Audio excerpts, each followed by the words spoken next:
História inspirada no matemático alemão Bernhard Riemann e sua contribuição para a geometria diferencial.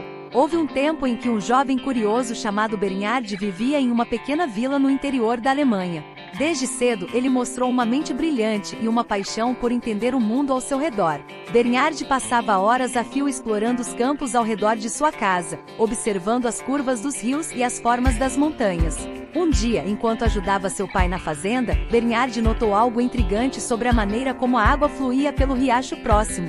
Ele percebeu que a taxa de fluxo da água variava em diferentes partes do rio, formando padrões complexos. Aquilo despertou sua curiosidade e o fez pensar profundamente sobre como descrever matematicamente essas mudanças. À medida que Bernhard crescia, sua fascinação por entender as formas e padrões ao seu redor só aumentava. Ele decidiu estudar matemática, entrando para a renomada Universidade de Göttingen. Lá, sob a orientação de grandes mentes, ele mergulhou no estudo da geometria e do cálculo.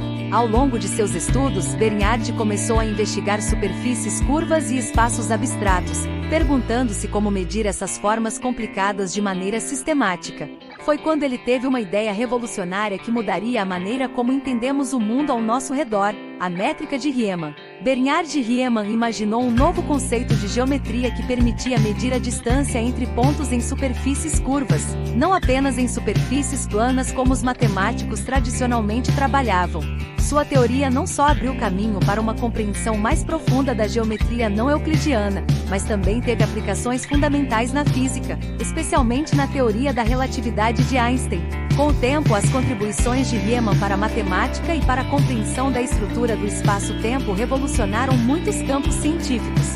Sua abordagem inovadora não apenas desafiou as ideias convencionais da época, mas também abriu novos horizontes para a exploração do universo. Bernhard Riemann tornou-se uma lenda na história da matemática, lembrado não apenas por suas teorias complexas, mas também por sua curiosidade incansável e pela coragem de desbravar novos caminhos no mundo do conhecimento. E assim, a história desse jovem curioso que um dia se maravilhou com as curvas de um riacho acabou por transformar não apenas a matemática, mas também a nossa percepção do mundo ao nosso redor.